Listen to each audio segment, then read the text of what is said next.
We anticipate in the next 10 to 12 years, approximately 8 to 6 million Hispanics coming into the United States and 41 million Asians. You have been the majority minority for 400 years in this country. You have been the number 2 population for 400 years. You're going to get kicked out of being number 2. You're going to go down and become number 4. Now, common sense, even a third grade education will tell you, if you didn't get anything when you were number 2,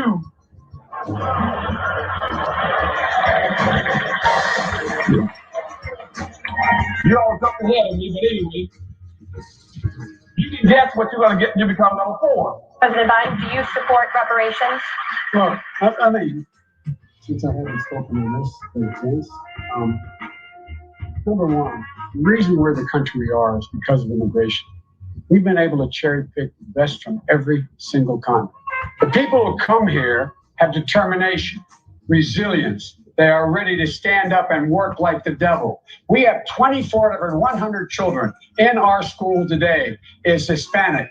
The idea that we are going to walk away and not provide every opportunity for them is that not only stupid and immoral, but it's bad for America. They are the future of America.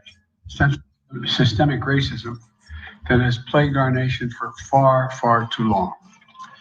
I said that over the course of the past year that the blinders have been taken off the nation, the American people. But what many Americans didn't see or had simply refused to see couldn't be ignored any longer.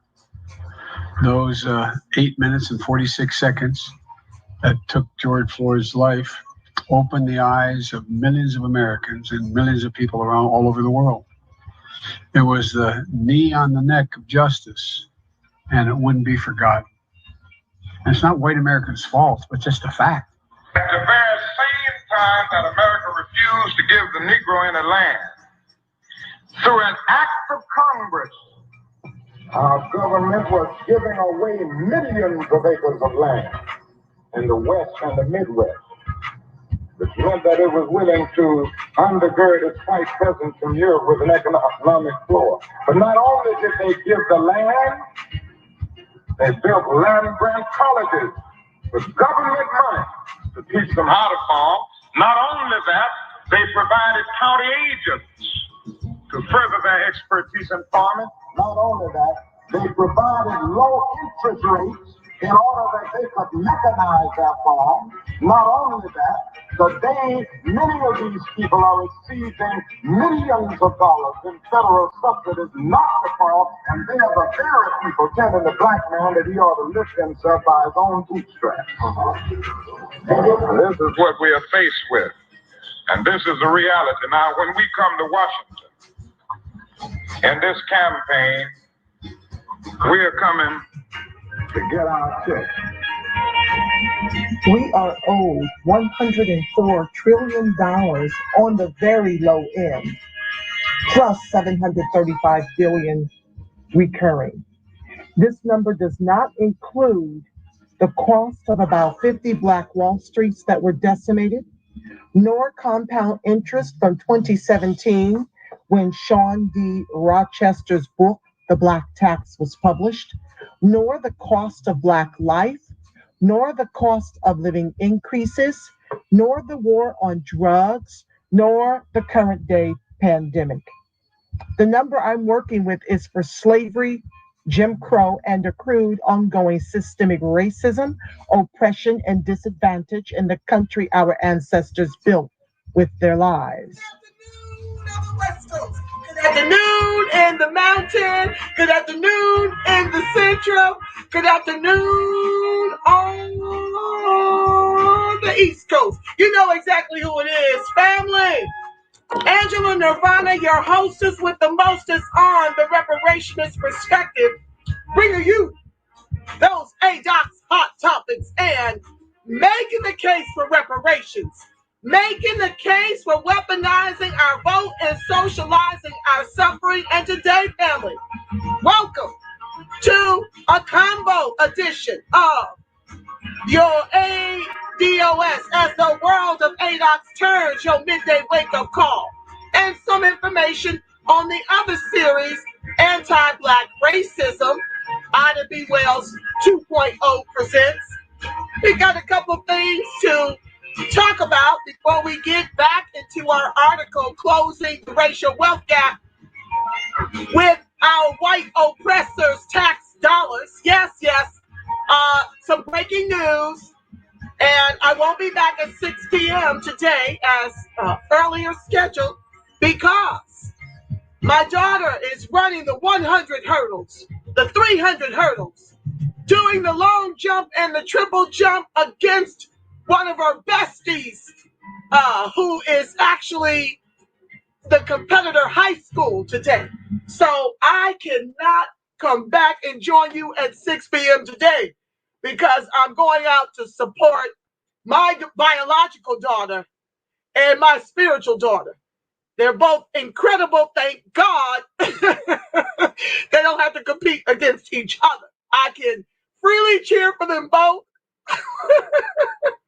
and not get in the doghouse. That's been very difficult. They started running together when they met in middle school. Now they're juniors.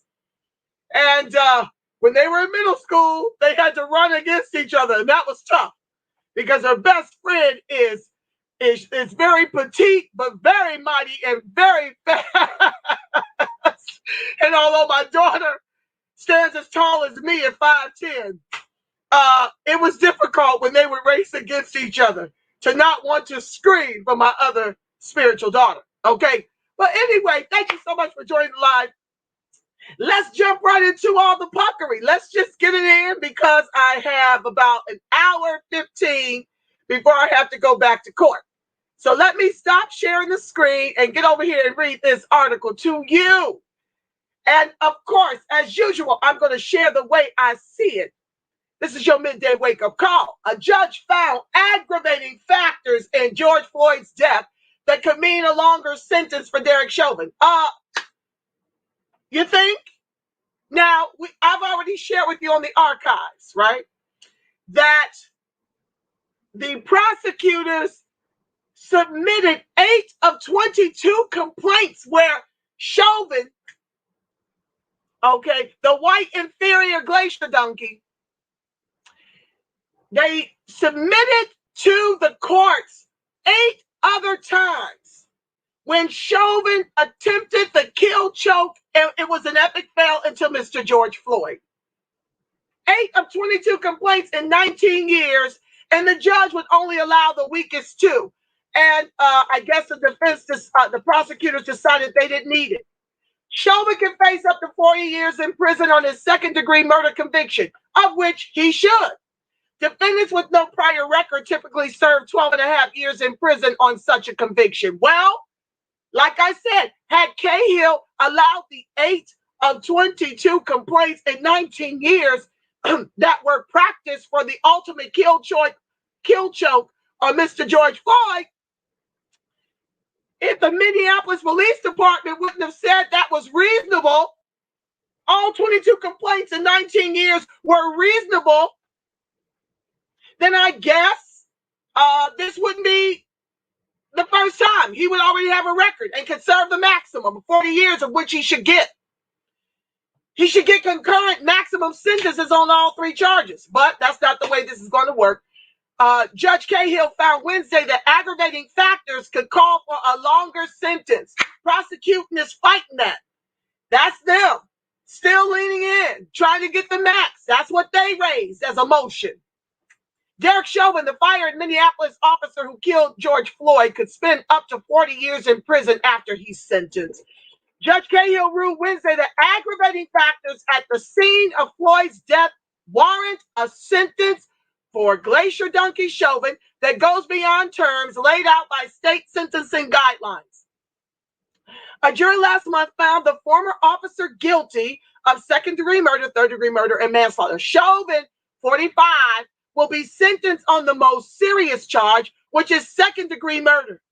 The average prison sentence on that charge for a defendant who had no prior record is 12.5 years. Going above and beyond guidelines called an upward sentencing departure can be granted when a judge or a jury finds there were special circumstances that justify a lengthier prison term. In court filings, Prosecutors noted that there were 5 aggregating factors at play. Floyd's murder happened in the presence of children as young as 9. Floyd was particularly vulnerable because he was handcuffed. Chauvin treated Floyd with particular cruelty. Chauvin abused his position of authority. Chauvin and the other officers on scene acted as a group. So this is your wake-up call to all the other race soldiers that were complicit in the execution of Mr. George Floyd. You see how things are going to shape up for you come August. And I'm here for it.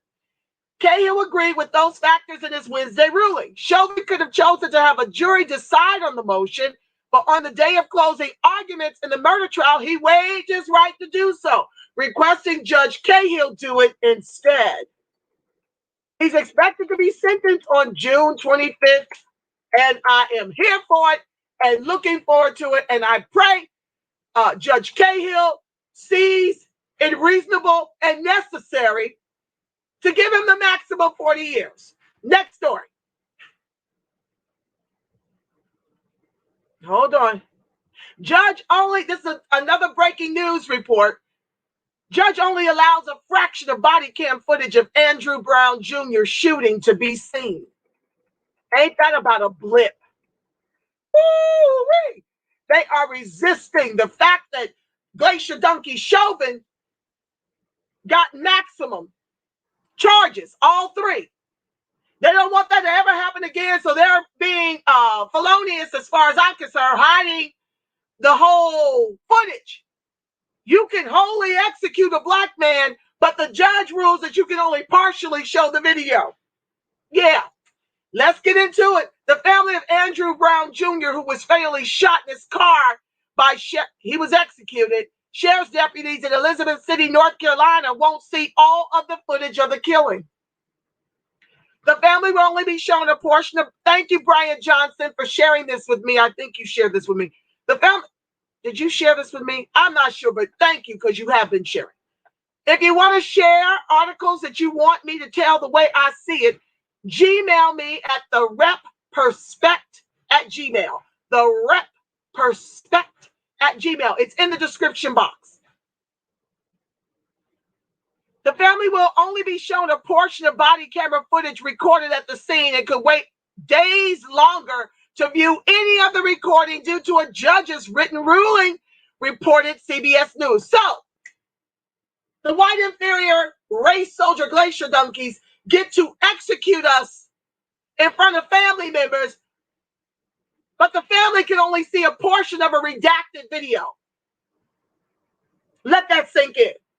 No justice, no peace. Anywho, the Brown family's attorneys expected to view the video this week after Judge Jeffrey Foster ruled on Tuesday, April 27th, that the family would watch the videos within 10 days.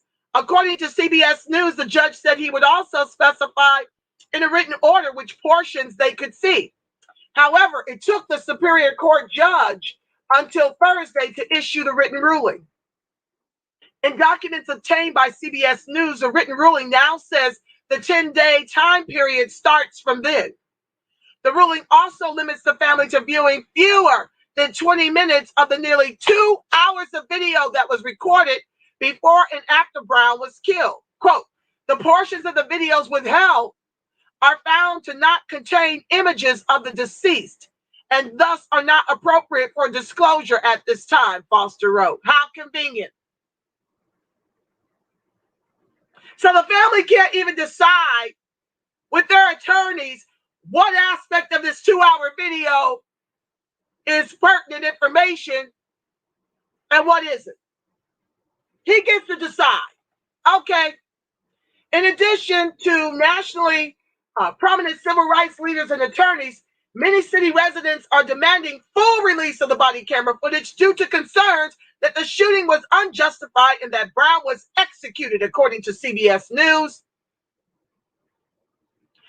A prosecutor said that Brown's car ran into the deputies before they opened fire.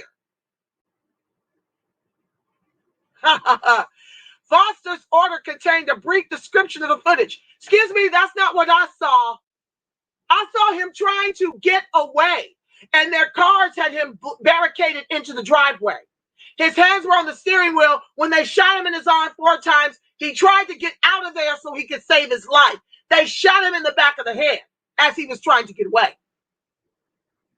But here, they say the prosecutor said that Brown's car ran into the deputies before they opened fire. But they can't see the whole video to confirm or deny this, right? Okay. Foster's order contained a brief description of the footage.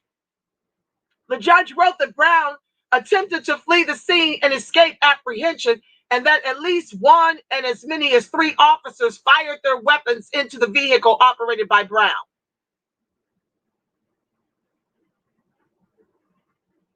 The judge wrote that Brown attempted to flee the scene and escape apprehension. That's not what happened. That's not what I saw. In the little piece that they showed, that's not what I saw. They pretty much came out the car firing guns.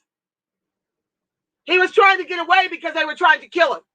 Anywho, back to the text. According to CBS News, Foster said he would not publicly release the footage because it could jeopardize the ongoing investigation into Brown's death or threaten the safety of people seen in the footage during the Tuesday, April 27 hearing.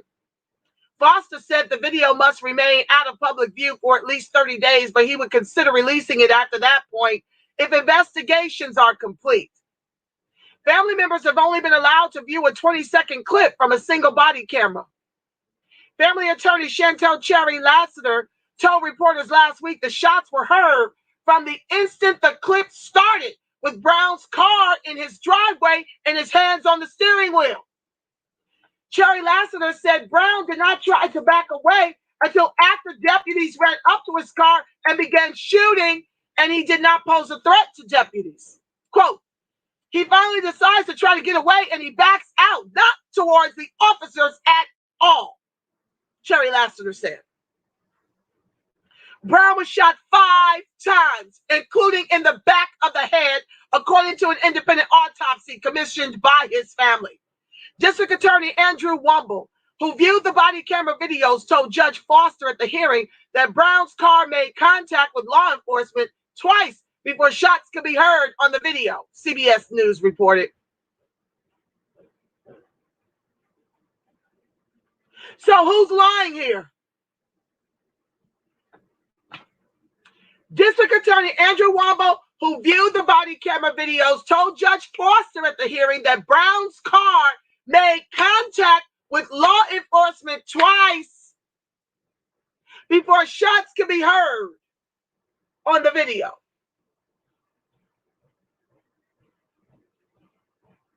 Wow. How do you both have your hands on the steering wheel parked in your driveway and have made contact with law enforcement twice with your car before 2 shots were fired? I don't know how you could do both. As it backs up, it does make contact with law enforcement officers, Womble said, adding that the car stops again. The next movement of the car is forward. It is in the direction of law enforcement and makes contact with law enforcement. It is then and only then that you hear shots. So our sister, Cherry Lassiter, is lying about what she saw, because that's what I saw. I saw what Cherry saw. According to CBS News, the DA said that officers shouted commands and tried to open the car door before any shots were fired.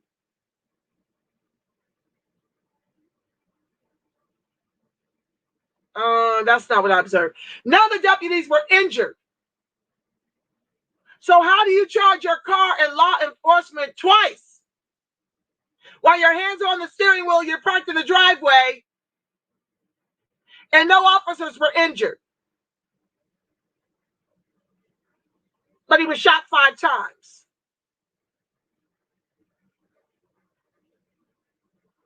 Only after 2 attempts to run over the law enforcement who were not injured. I think I'm too smart for these kinds of articles. I think we all are. None of the deputies were injured, according to previous statements by the Pasquotank County Sheriff, Tommy Wooten II. Ooh, child, the ghetto. Okay, next article. Let me see how y'all doing over here. Hi, Brian. Hi, Whitehawk Info. I love y'all, Black and Strong. And thank you for those of you who have yet to chat. Remember, I'm being shadow banned. So please, like, share, subscribe, turn on your notifications.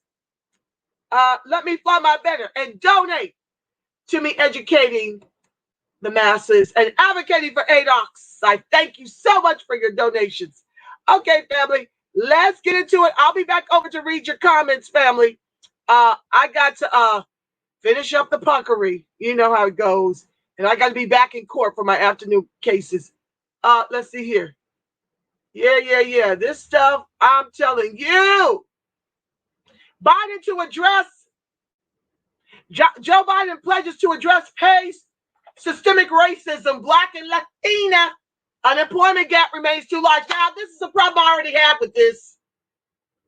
How dare you bring in immigrants whom you weaponize against us to neutralize us economically, to neutralize us in the vote, and then be concerned about Latina unemployment numbers. You have yet to make the very people, American descendants of chattel slavery, American. We built this country before it was even formed. Okay? We built this country before it was even formed. Instead of giving us all that we are due, which is now, according to a mayor's consortium, worth about 6.2 quadrillion or 151 million per ADOCS. You want to bring in 60 million immigrants and plans to bring in 22 million more during your administration in the first 4 years, as you bring in 26,000 migrant children per month, paying 141 million per week, and you got the nerve to put us in the same sentence about unemployment gaps. This is what I cannot stand about the Democrats nor Republicans. They participate in creating the problems, and they want our Black vote, not mine, to be the solution. Now, admittedly, we've got to vote, family. Nobody can afford to stay home. What I am recommending is no different, and I know Brian and Wyvach have heard this. I know my followers, the people that roll and rock with the sister on a regular. I know good and well they heard this a million times. Y'all just got to sit through it, because this is for the newcomers, okay? Dr. Charles Morris, pastor of Abyssinian Church, suggested that Teddy Roosevelt shot us when our guns were empty. We had delivered him the White House, akin to what we did for the Biden administration. Dr. Charles, oh God, I say this story so much. Dr. Charles Morris said you shot us when our guns were empty because once we elected Teddy Roosevelt, he dishonorably discharged 167 Buffalo soldiers who were wrongfully accused of murdering a second white man after being quarantined in their barracks for being accused of murdering the first. And so Dr. Charles Morris said we're going to return that FU by voting blue top of the ticket in a red Congress to protect the Black South. I am telling you, third parties will never win at the rate these folks are still in the elections. I got articles on it. They still in primaries. They still in elections. The Democrats and the Republicans got it on lock. Both of them are thieving. Both of them. I said it. And so we cannot afford as 37 million to Hispanic, 60 million to, I think, about 70 million plus immigrants at large that are getting all the goodies from the Democrats. It is not sound to continue to vote for third party. They're never going to win, ever. So you've got to do akin to what Dr. Charles Morris said, deliver a red top of the ticket and a blue Congress to protect the over 53% of ADOCS who rely on government assistance by design of institutional systemic racism until they cut the checks in the trillions over multi-generations. They have neutralized us economically. It's very difficult for us to raise the kind of money to compete with them to replace the lames in Congress. This is the only commodity we've got left. And we may only have one election cycle to pull this off. That's my square. I know it sucks because I was watching Exterminate the Brutes on HBO. You got to watch that. These white inferior race civilian and soldier glacier donkeys are truly brutes. It is unconscionable what they've done, not just to us,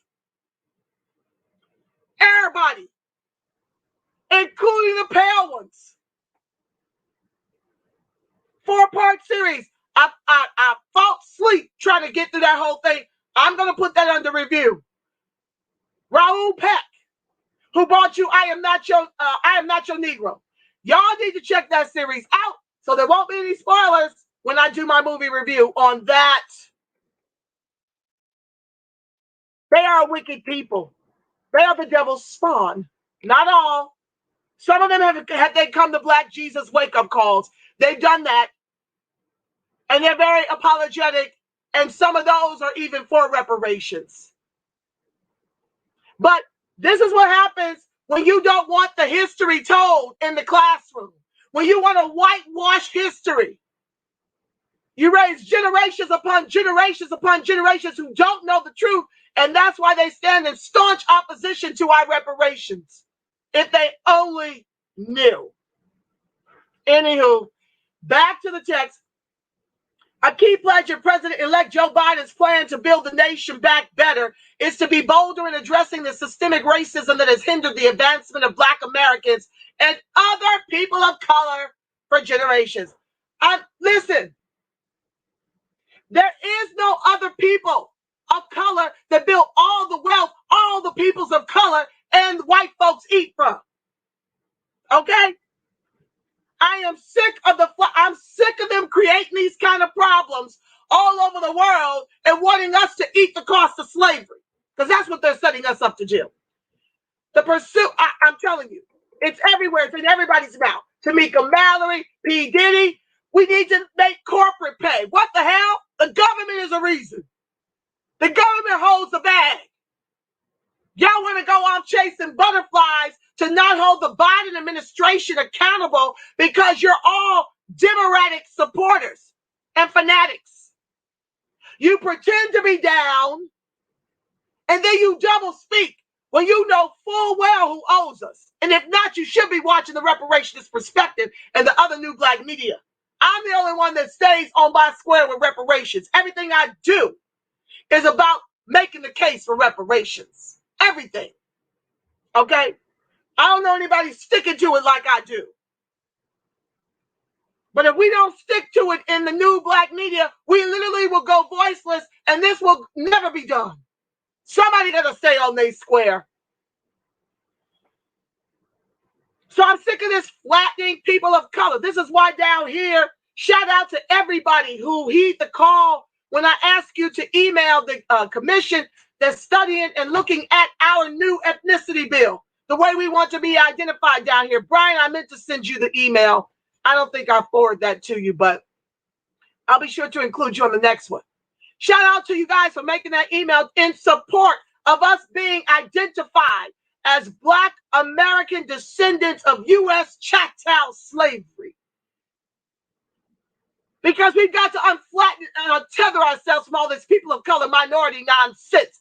It is masking the failure of this government where my people, our people, American descendants of chattel slavery are concerned. When you don't single us out, you can't see that we are really on the bottom as the anchor of this country with 3Ks capitalism. And then celebrities get to speak out of turn, out the side of their necks. Just because all skin folk ain't kinfolk. These folks are democratic puppet masters designed to keep systems in place to keep the bulk of us anchored to the bottom.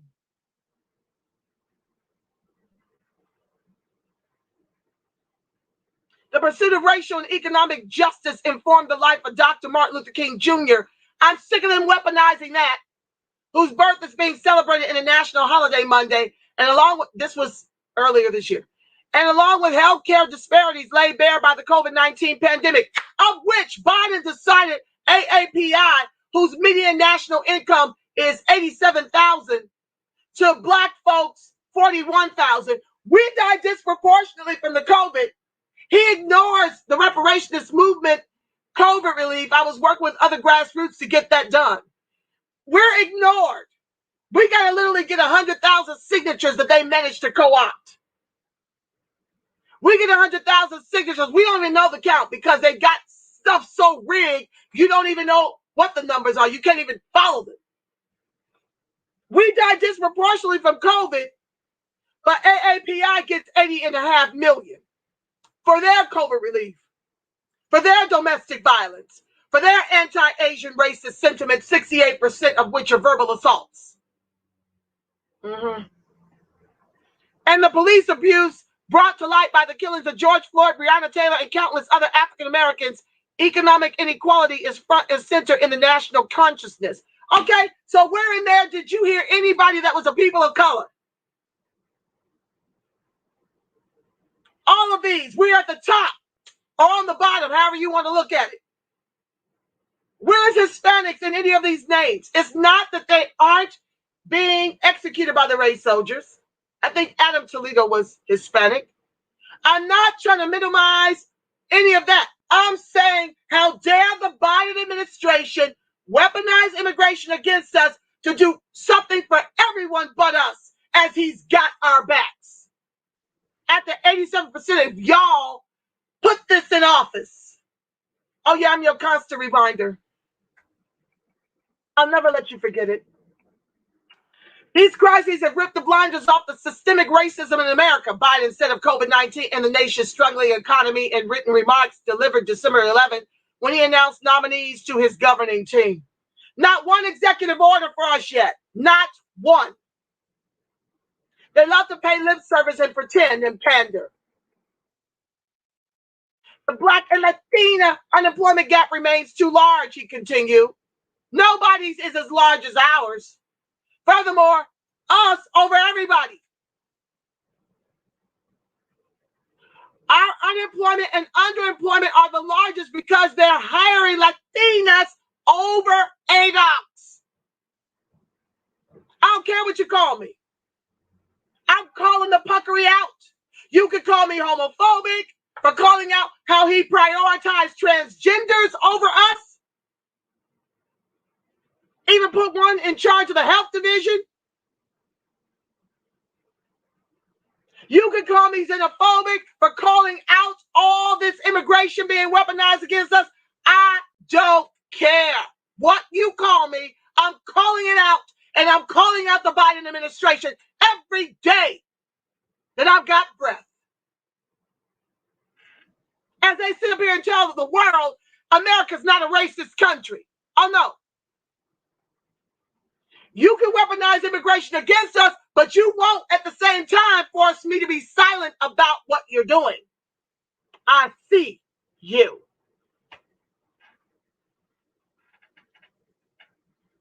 And communities of color, no, are left to ask whether they will ever be able to break the cycle where in good times they lag, in bad times they are hit first, and the hardest and in recovery, they take the longest to bounce back.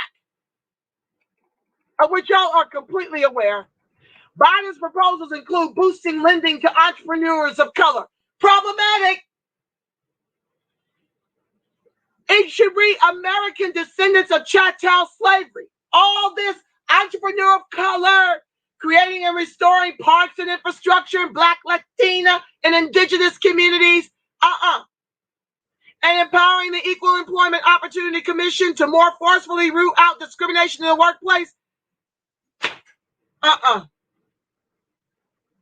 No. You just gave $30.2 billion more dollars to the indigenous communities. They've been getting reparations since 1866. They excluded descendants of Seminole and Cherokee Indian enslavement.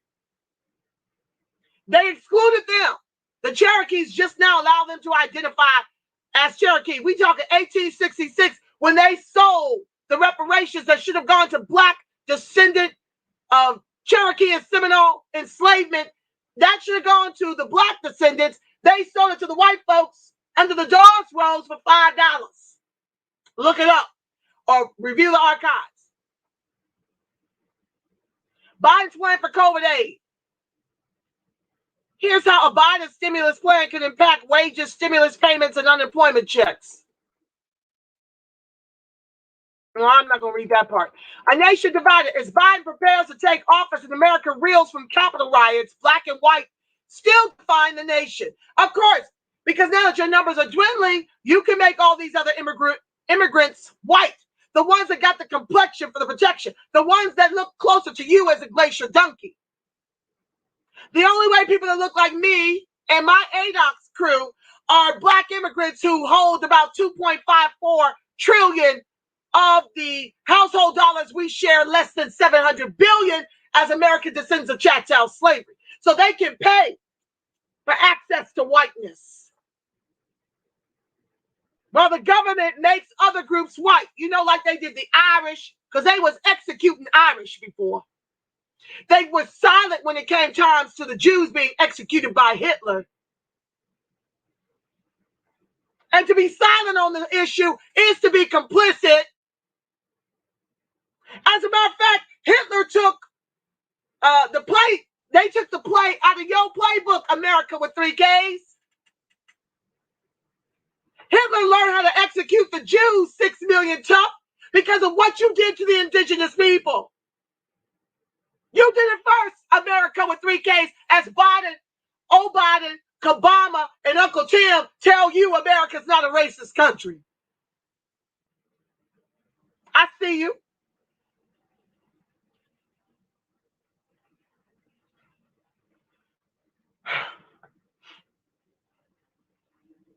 But the challenge of narrowing a racial wealth gap that spans areas from home ownership to wages to property taxes is vast. Not my monkey, not my circus. Let's not complain and you're still doing it. You, government, are responsible for why the debt is so big. You don't say that when it comes time to give Asians protections, when it comes time to give Hispanics access, Latina access to being American, reparations for the indigenous people. You ain't got nothing to say about how vast it is. You just keep the checkbook going, don't you? But when it comes to ADOCS, now all of a sudden after 400 years, we require a study that couldn't get done for 30 years until the reparations movement came for y'all back in 2019. And y'all still want to study it from a cashless reparations basis.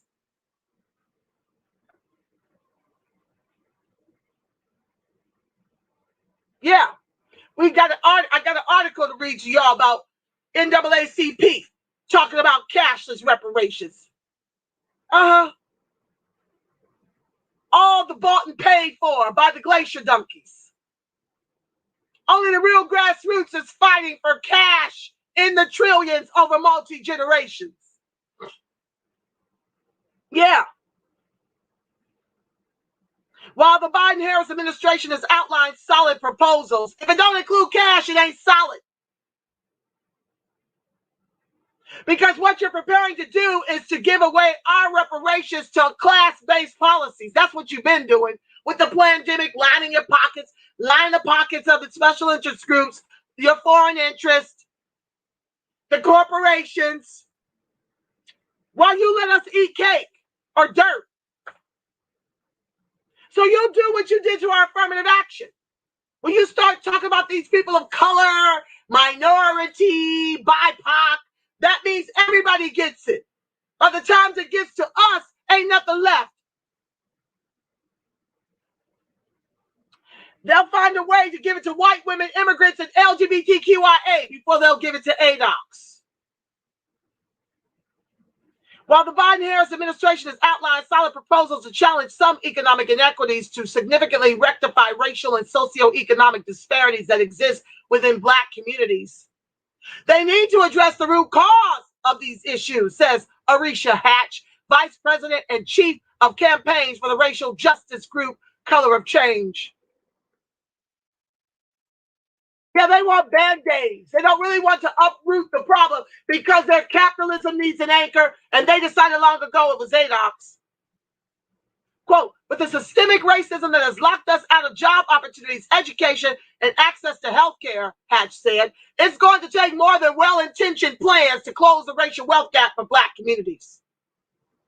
Let me remind you, white folks share in excess of $100 trillion since COVID, while ADOCS, the majority of us, share less than $700 billion since COVID.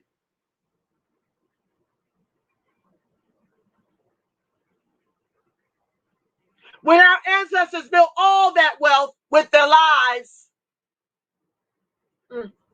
I'm your constant reminder, your wake-up call. Black homeownership, lowest levels in 50 years, and they will remain low. When you got 8 Democrats voting against even a $15 an hour minimum wage increase federally, with a median national home price of $340,000. Oh yeah, I know this is repeat for some of y'all, but the newcomers, just keep that in mind when I give the puckery reports. An array of policies, practices, and in some cases, outright violence have impeded the ability of African Americans to own or hold onto their own homes, a key asset for building wealth. Let me remind you, Obama created 1 million white millionaires on his watch during his tenure, while over 50% of ADOCS lost all the wealth they had, their homes.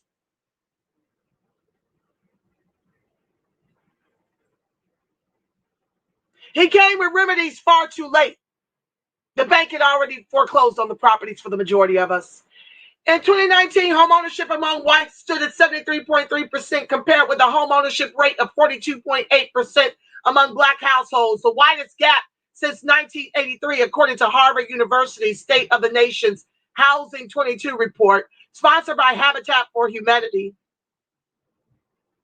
I got a report coming under pocket watching about how they paid white folks in Shaker to stay in those communities so if the Black people's properties would sustain value. They paid them to stay instead of white flight, which usually decreases and depreciates the value of our homes when there's white flight. Yeah, Shaker paid them. It's coming.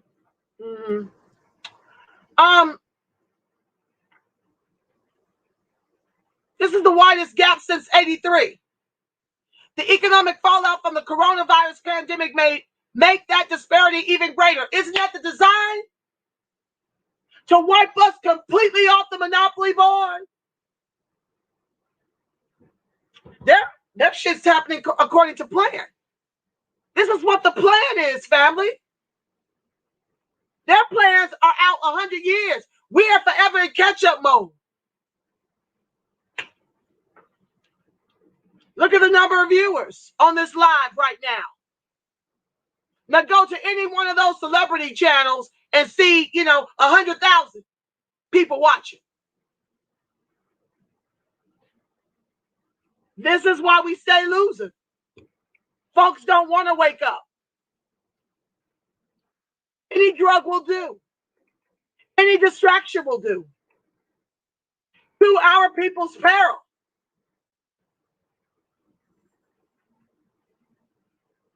So this pandemic is designed to wipe us completely out. I keep telling y'all it's the ethnic cleansing of ADOCS.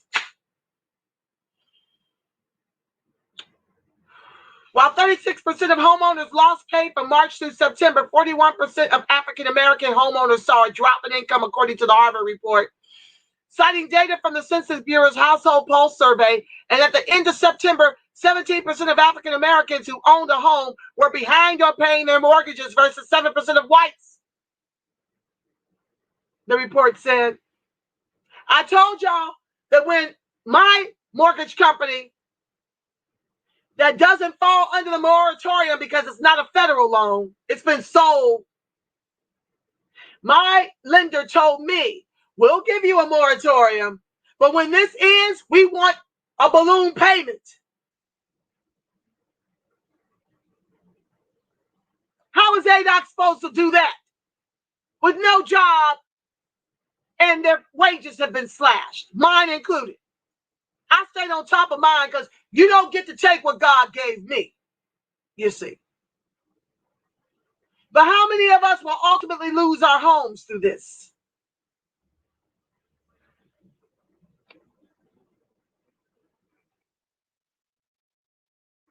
$12:45. I got about 30 minutes. The Fair Housing Act of 1968 outlawed housing discrimination, but these barriers continue, says Kilolo Kijakazi, an institute fellow with the Urban Institute, a think tank focused on economic and social policy.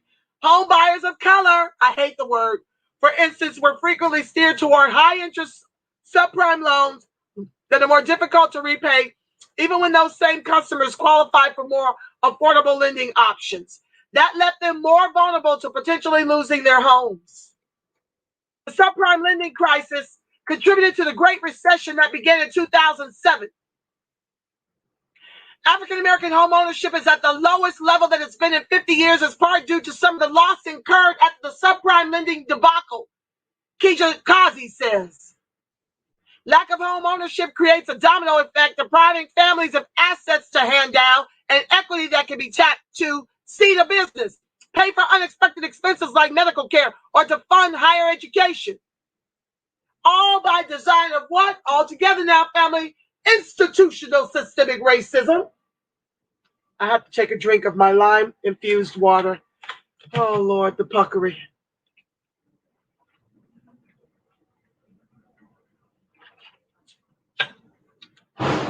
Thank you, family.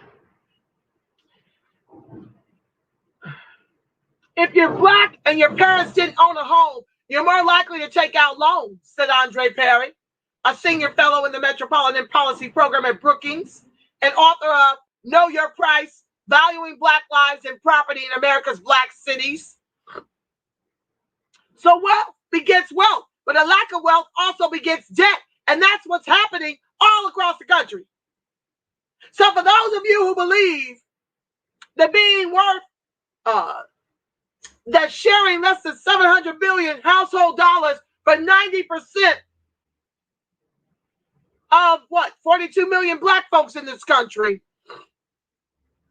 is the reason why we're anchored to the bottom, because we're buying too many hair weaves and acrylic nails and Jordans. Get up on this.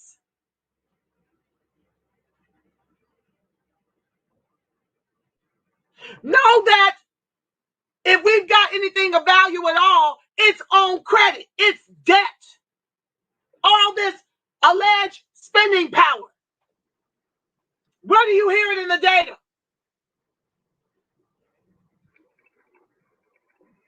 Destruction and theft of property. And then there was theft. And perhaps the first documented theft of Black people's property, Virginia's 1705 law took and sold off possessions belonging to, quote, any slave. And the profits were directed to benefit the poor, according to Stamp from the Beginning by anti-racism scholar Ibram X. Kendi. I see more books I've got to buy. Oh, Lord. Let me just copy and paste this over here. Just a second. I got to copy and paste so y'all can know what books. Jacaranda Williams. I see you, family. Thank you for joining the live. And thank you for your comments. Okay. Uh-oh. Where'd I go with my article? I just always do this, y'all. Hold on, family. What the what? I just copied and pasted. Where from? Oh, God. I'm forever not keeping an eye on. I got so many tabs open, y'all. Forgive me. I know it's somewhere. Okay, here we go. And now I'm going to, And then I'm going to give you another one. Let me give you another book that you will probably have to get, because I'll be doing these books as a part of my Miseducation of ADOCS in America with 3Ks book club series. A lot of this will be uploaded into my website, thereperspect.com. Okay, so hold on. I got one more I want to share. Give me a second. Know your price. Okay, I want to share this with you guys.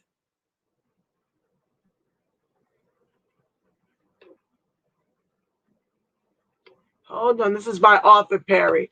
I'm copying and pasting, y'all. Just give me a second. Okay. So y'all will have what you need. So that when I announce these, y'all will have them in your library. Okay.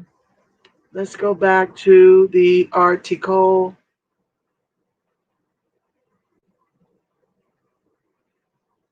Oh, no. Oh, good grief. Okay, I'm back. All right, great. The story would be told many times in American history, Kendi wrote. Black property, legal or illegally seized, the resulting Black destitution blamed on Black inferiority, the past discrimination ignored when the blame was assigned. In the 19th and early decades of the 20th century, white mobs frequently attacked and destroyed thriving Black communities. Greenwood, Rosewood, the reality is that was going on all over the United States, Perry says, of communities in Oklahoma and Florida that in 1921 and 1923 experienced two of the most infamous episodes of such destruction.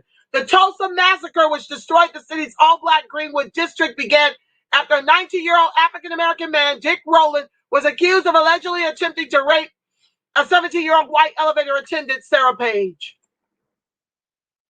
Is she still living to come back and say it didn't happen?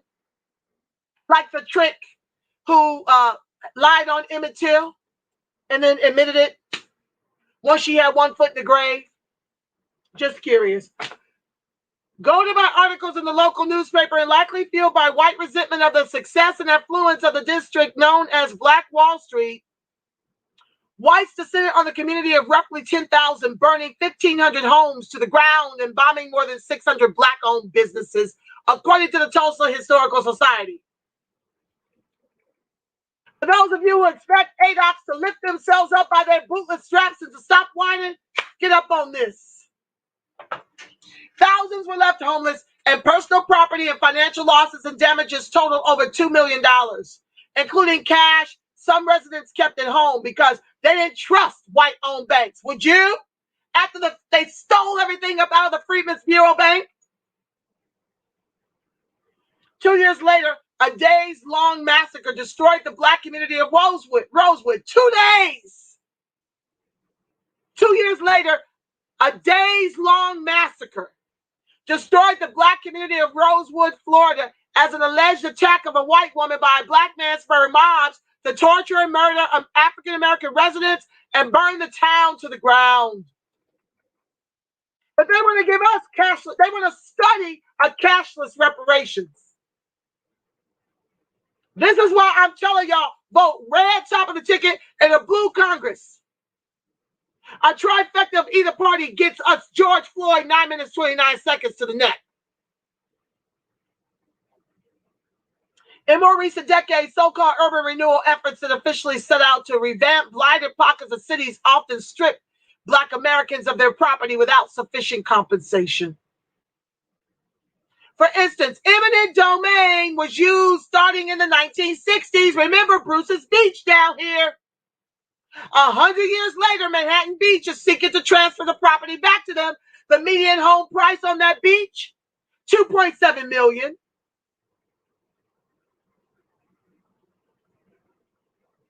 Eminent domain was used starting in the 60s to clear more than 500 acres in the predominantly African-American southwest section of Washington, D.C., uprooting 1,500 businesses and displacing 23,000 mostly Black residents, according to a paper co-authored by Kija Kazi. Redlining now outlawed, except when it comes to us. It may be outlawed, but it's still occurring. We're still redlined into environmentally racist and hazardous communities and tenement housing. That is until the domestic terrorists with the badge come into the communities to execute us with impunity to set the neighborhood up for what? Gentrification.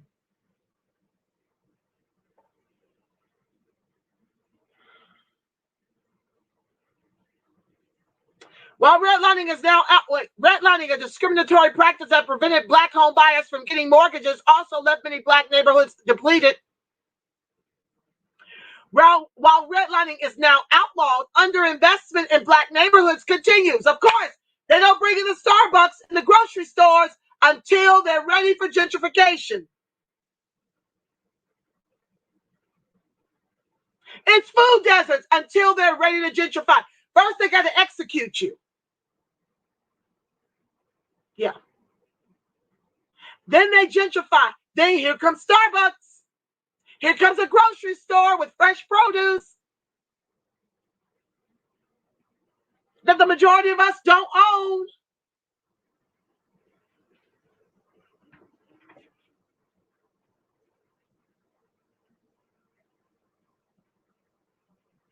And the new building and restoration that comes with gentrification, I just said it, often results in blacks being displaced, unable to afford higher taxes or rents as more affluent whites move in, along with Starbucks and grocery stores.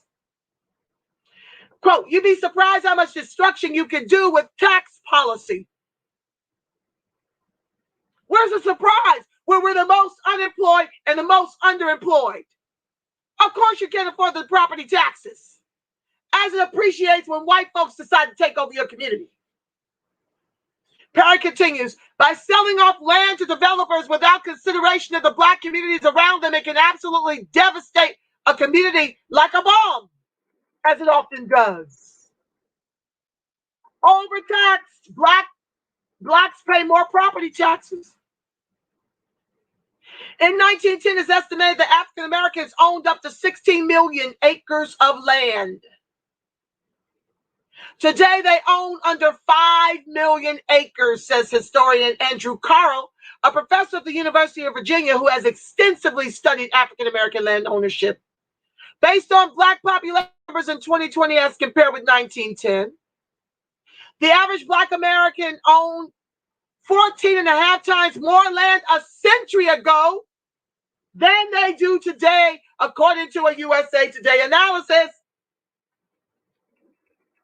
One reason for that staggering loss is property taxes, which at times have been used overtly to strip African Americans of their property. Quote, a lot of this was very subtle, you see. Carl says, many African American landowners didn't know they were being overtaxed, but over time it added up to being a very heavy burden with long-term consequences for black wealth building and economic mobility.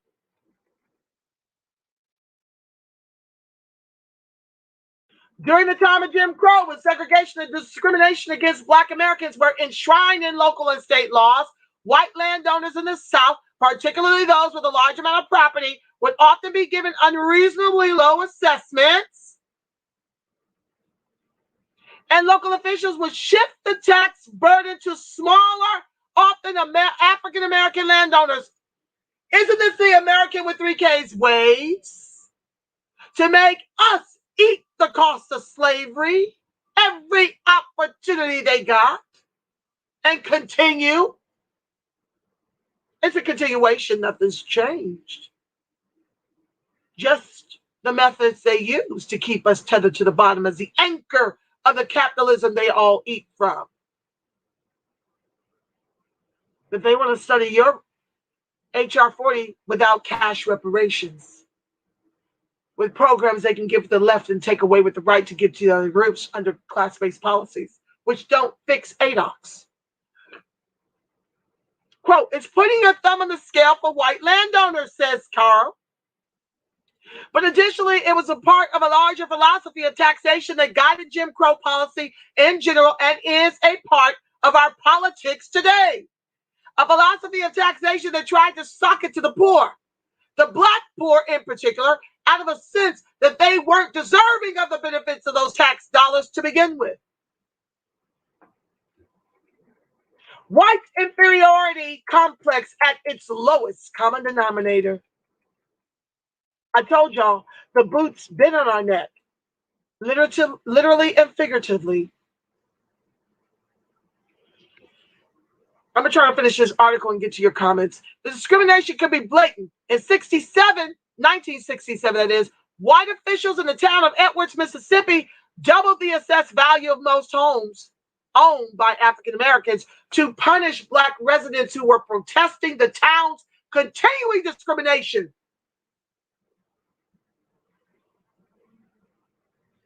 So when you double the assessed value, what does that mean, family? More taxes on an unemployed, underemployed group, the largest in all the groups.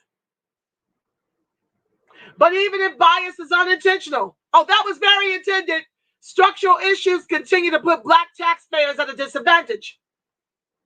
Today, black and Latino residents pay 10 to 13% more in property taxes than their white counterparts, according to a paper published in June by Carlos Fernando Avenancio Leon of Indiana University and Troop Howard of the University of California, Berkeley.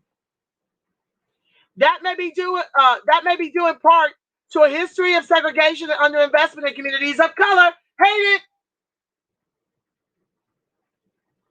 Love you, Latina, but this is about ADOCS. We built this, not y'all. Y'all slavery didn't build this. Your heinous chattel slave labor did not do this. You were never enslaved. We built this. So I'm opposed to lumping us together. We need specifics like Biden administration give everybody else specific. He gives everybody else specific remedy. I didn't hear ADOCS listed not one time in the $80.5 million he just gave to the AAPI, in the $30.2 billion he just gave the Indians. And all the goodies he's giving the Latinas, I don't hear ADOCS. Not my monkey, not my circus. Moving on. Assessments are based on the perceived market value of a home, and tax officials may factor in a house's number of bedrooms or size, but not whether it's located near a park or highly regarded school, features that it can inflate a home's worth. Because black neighborhoods are less likely to have amenities like parks or highly regarded schools, I'd share with you guys about how they take money from the black public schools and put it in the white public schools, in the richer white districts, so that the rich white folks could get the best public education without the private dollar having to come out of their pocket. Another white wealth transfer.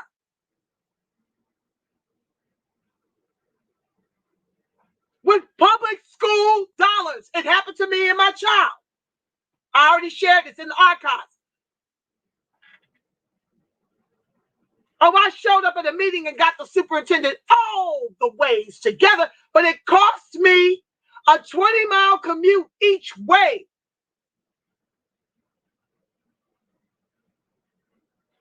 With the number one white public school 4 miles from my house.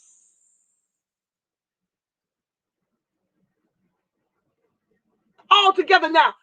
Institutional systemic racism does not care about my degree, does not care about my job experience across industries.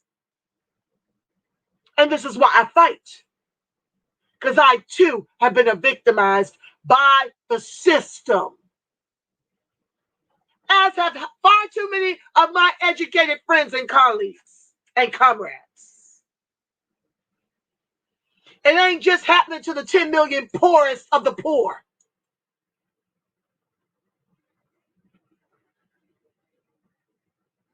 Because now I was used to help in the gentrification efforts of my slightly marginal neighborhood when I moved here. Had to call the cops every other day. For a few years. Now the white folks are the only ones. The white, the Asian, and Hispanics are the only one that can afford to buy the homes on the block I cleaned up. Just to become a homeowner.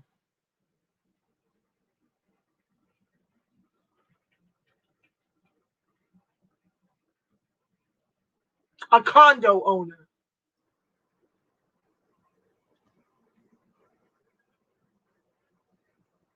A condo that's now worth $5.25 million. $500,000. But where can I go afford to live? Because my mortgage is less than most people's rent.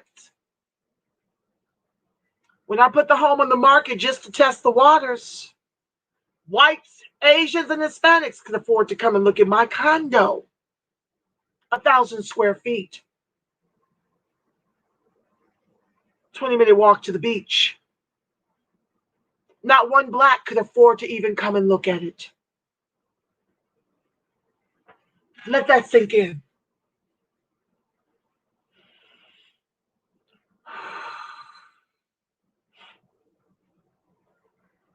I couldn't even afford to move.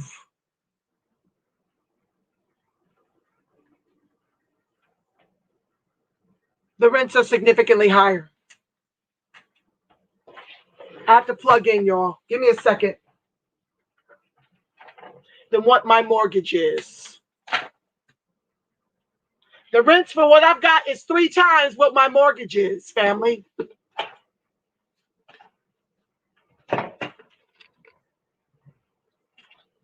I gotta take a breath.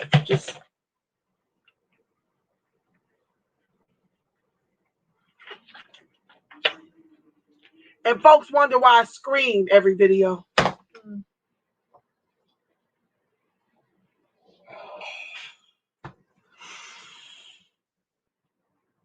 Oh.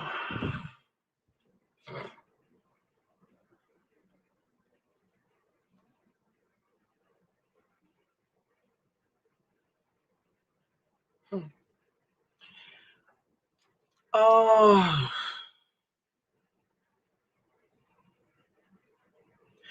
Let me find my place, y'all. I'm gonna.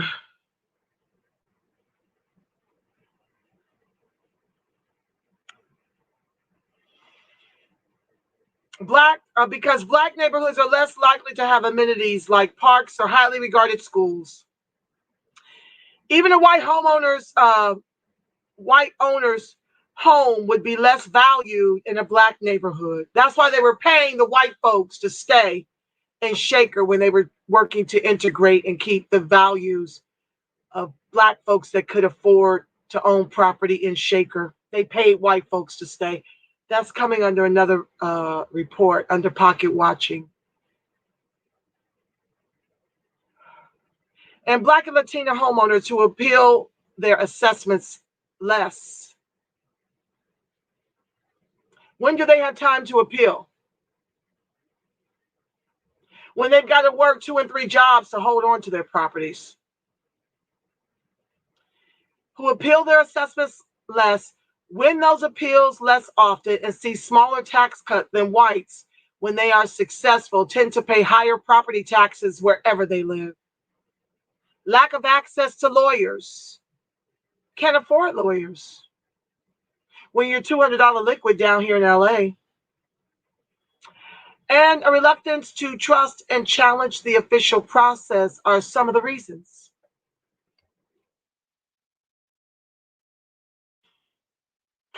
Bias on you can't fix what you will not face. Note to self. Bias on the part of potential buyers also plays a role. The same property in the hands of an African American or located in a predominantly black neighborhood is going to be devalued because of its location or the race of its owner, says Carl, who was not involved with the Indiana University and UC Berkeley study. I'm a witness. I'm a witness. They want to lowball me. Even though a unit with less square footage and less amenities than mine sold for $5.25. I was told by my realtor to remove everything that identifies me as a black woman and don't be at home. I refuse to do it. So they want to lowball me. I took the house off the market. I'll make that 3G and transfer the property to my daughter. That'll be nice in retirement. Puck 'em. Invariably, it means the assessment is at a higher percentage of market value than white-owned property. Let me stop right there. It's 1:10. I'll pick this up with it's just a little bit left. Oh, let me see if I can squeeze it. I got to be back in court in 20 minutes. Yes, too much. We'll pick up tomorrow with the pay gap. Blacks paid less than whites. And we'll get to the rest. You know, we roll it over till we get it done, family. It is what it is. I want to see your comments. Welcome to the live, my loves. Thank you, Daniel Witten. Priceless information. Wyvox says, awesome for your daughter and her friend, Angela. I'm excited. Listen, watching my babies race, it gives me life, y'all, to see us winning. Yes, it does. I need a reprieve. This is why I only come on here Monday through Thursdays. Thank y'all for rolling with the sister, because it is way too much, as you have heard. Brian says, someone throw that murderer under the jail already and keep him there. Hi, Angela. Hi, baby. Brian says, on Andrew Brown Jr., this is why police departments should not oversee alleged police misconduct. Amen. An auxiliary of the federal government should always be brought in to do such to avoid bias and BS. Brian says, telling the family in public what happened and not showing it on video is akin to pissing on someone over a tall fence and swearing up and down. It's just salty rain. Brian, I can always count on you for the last. Thank you for making me laugh to keep me from crying. Babe Rax, I see you, family. Welcome to the line. Wyvon, excellent commentary, Brian, as always.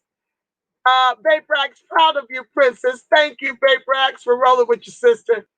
Thank you at Wyvon Info, Brian says. I heard some of the audio of Tamika yesterday. The strategy to demand tangibles from corporations is a distraction. Were agents required to do this? Brian, you are always fired. Let me know when you want to come on the show and co-host with me. Brian says, in another interview, Mallory said basically that yes, the Democrats have failed us, but for the time being, we still need to vote for them. Shanna Kim, I love you, baby. Black is strong. Thank you for joining the live. Brian says, also, when corporations have a legislative bone to pick, they don't go to other corporations. They lobby the government. What Jim Jones Kool-Aid, she fixing. Jacaranda Williams, you're welcome. Thank you, sister. Thank you for joining the line. Brian says, they want us to be okay with a cashless form of reparations. Notice there wasn't a cashless stimulus. Jacaranda, they purposely ignoring ADOCS. You know it, fam. Okay, I gave y'all a couple of books. Get them in your book club because I'll get to it, y'all. You know, I got 10 shows in me. God is working overtime. Thank y'all for your support. Let's see here. Okay. Daniel says, Daniel, welcome to the live, my love. Priceless information. I thank you. Brian, this is a vicious cycle. What little home ownership we have is slowly losing traction as more non-blacks buy up those homes because they got the median income to do it. When you're the highest unemployed and underemployed, you can afford to buy a house with a median national income of $340,000 as the 8 Democrats say no to even a $15 minimum wage that still will not afford you a $340,000 median national home price. Okay? Wyvox says, destroying our ADOCS self-sustaining and economically viable towns and lynching our business class, the inferior's resolve to ensure our wealth position is non-existent in the ensuing decades and centuries, baby. You said a mouthful there, my love. Lineage First, I see you, fam. I'm working on a team to develop an app that will help Africans access market rates for items they want to buy and sell commercially and personally, but this is also a problem in the U.S. Black people can't access market rates for homes they want to sell. It's ridiculous. You said it, Lineage First. Thank y'all for rolling with your sister. I need a drink, and we're only at 1:15, and I've got to go back to court. Know this, family. I love y'all black and strong. I'll see y'all tomorrow, not tonight. We'll pick this up tomorrow for your noon segment of As the World of ADOCS Turns, your midday wake-up call, and then tomorrow night's segment of Ida B. Wells 2.0 series presents Anti-Black Racism at 6 p.m. Pacific. Okay? I love y'all. Thanks for rolling with your sister. Yeah. You guys enjoy the rest of your afternoon. Make it God-inspired. Peace, family. Like, share, subscribe. Turn on your notifications.